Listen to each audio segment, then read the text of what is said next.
kay Agi yun. Pisina kay Agi doon. Doon ang boss niya yung kay Agi. Kay Agi yun. Kay Agi yung pupunta. Yan, ibang pisina yan. Doon kay Agi.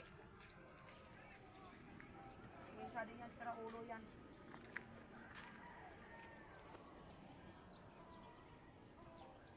Susumbong na naman doon kay Agi na kung ano-ano. Bago pag nag-arap. Hindi ko naman asawa siya. Ano lang. Yung nasabi niya nung una. Masinungalingan yan. Masinungaling yan si Junilin. Agana nga si Agi dito. Kahit ibang lalaki ang inaasawa yan dito. Ibang lalaki pinakyat niya. Si Agi pa rin binabalik-balikan niya dahil doon siya nagkuha ng bisyo niya kay Agi. So yung tsura ng bata ka, ba't ka ako binilit kita ng ganyan, oh? Sus. Mga ginagawa niya sa buhay sa mga anak niya. Eh, ito nga, sinasaktan niya pa tos dyan nila kasi dito. Pag pinalo niya, pag pinagtitripan niya eh. Yan eh, kung hindi lang araw ng walang pasok, Sabado, nakulong na yan, hayop na yan. Ako, ayaw ko na mag-ano sa ugali ni Junilin. Tutulungan ko pa, mga lalaki niya. Pag silusan niya pa dito si Agi sa akin, si Eugene, pag silusan niya dito sa akin. O, yung lalaki niya, pag lumabas ng dyan, sabi niya, may babae na. Kasi nga, ayaw ko palabasin eh. Oh, yun na nga, kay bakita lang ka diyan niya, sabi niya may babae ka na. Ganun ang ginagawa niya. Allah taro dito. Talagang hindi ka makakulong niya ka dyan sa loob ng bahay niya. Ayun, pag wala kang trabaho nga ipapakain dyan, wala kang ano daw, sabihin niya ka, susumbong na sa mga lalaki doon ha. Kung kay Agi doon ha, wala daw kunong, yan, itigil ka lang sa bahay, ano daw kakainin niyo.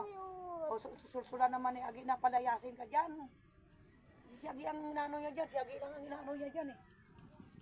Pagdating ni Agi dyan, pag wala na makain, isang araw lang, kakasta, uwi na, lalayas na.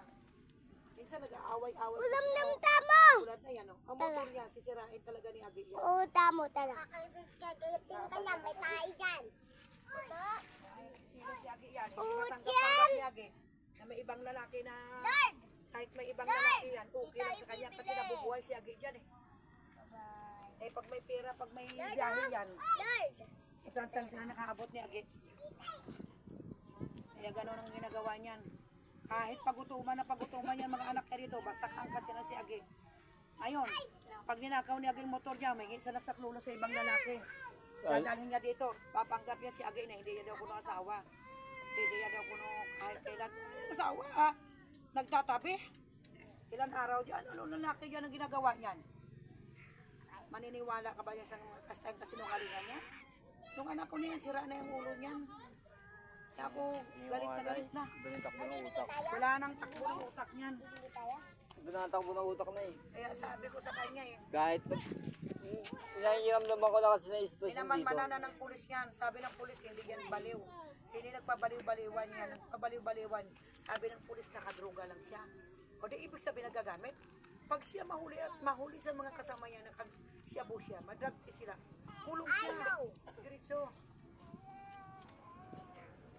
Naka-report na rin yan kasi ang sabi sa akin ng mga ano doon, ka-report pa nila sa PDEA yan. May humahawak na dyan sa kanya yan dyan nga ano yan. Talagang suko na kasi ang mga pera dyan, ginag-stapan niya. Ginagastos niya ang pera pag nahawakan niya. Mamaya, Isang bisis na pinuntahan na daw siya ng bus dyan, ang pera ginastos niya. Dinalaya doon sa laklakan, alak sa Kabuko. Ang oras siya ay nagkaroon ng problema. Dali siya. Sino ang lalaking kinakasama dyan sa bahay, yun ang damay. Pinagtitiwalaan sa ng bus niya ng pera, ginagastos niya ang pera. Lahat ginagawa niya, ngayon, uubos ang pera niya. Binintang bahay daw doon sa sa Vista.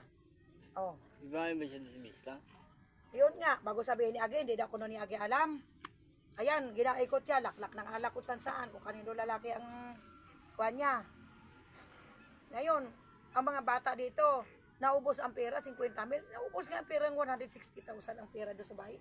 Wala pa isang buwan. Naubos nga. Oh. Binili ng motor ko dito, 29,000. Ginamit ng lalaki niya, papunta doon ng nagbubuti. Inubusan ng langis, inubusan ng gasolina. Ako di kumatok. Nandun ngayon sa Lablis. O, ngayon, sayang yung motor. Yung mga mga lalaki niya na kumapit sa kanya dyan, na walang kwenta-kwenta.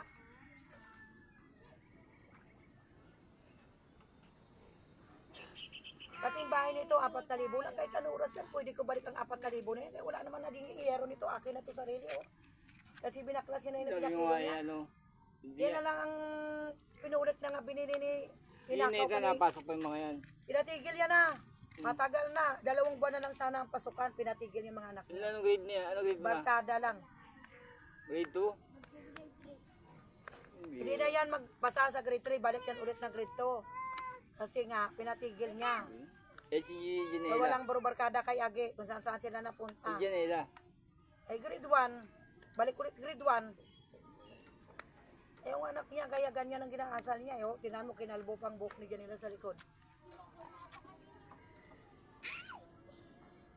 Uy, anong bata? Saan ba kayo naligo kagabi? Sino ba pinuntahan doon? Saan bang beach na pinaligo kayo? Hindi niya Santa ba yun? Saan? Ha?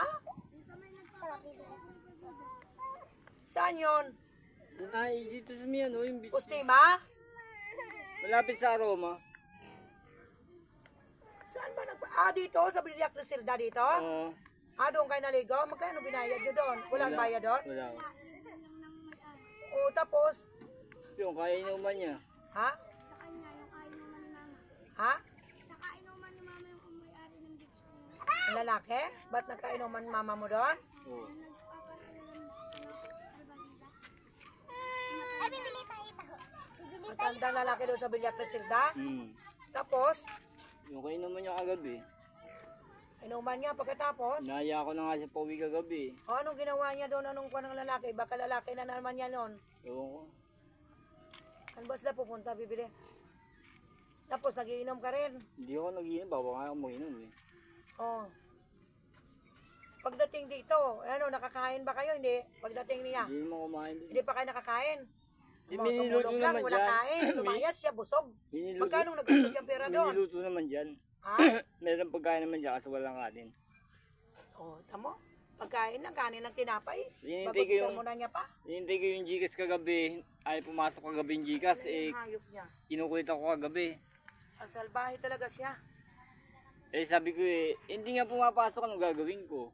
Alam nga, pilitin mo yung may-ari ng tindahan.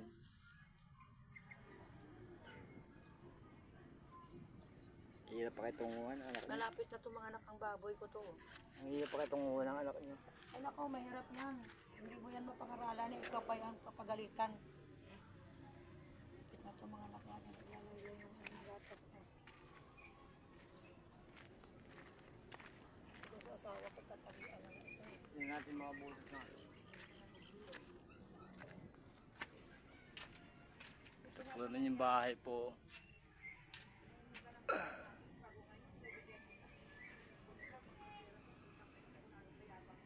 Welcome back to my channel. Ito po si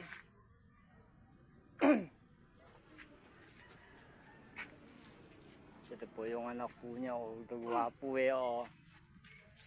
Tulungan po natin siya. Ilan taon ka na? Toy? 9. Natapos ang grade mo na? 2. Pinagsak nga ako eh. Kaya kumakain. Wala nakakain no? Gutom na.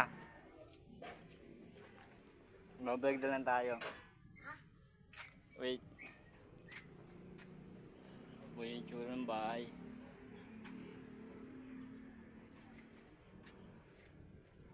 Sana guys, meron mong maantig na tumulong dito.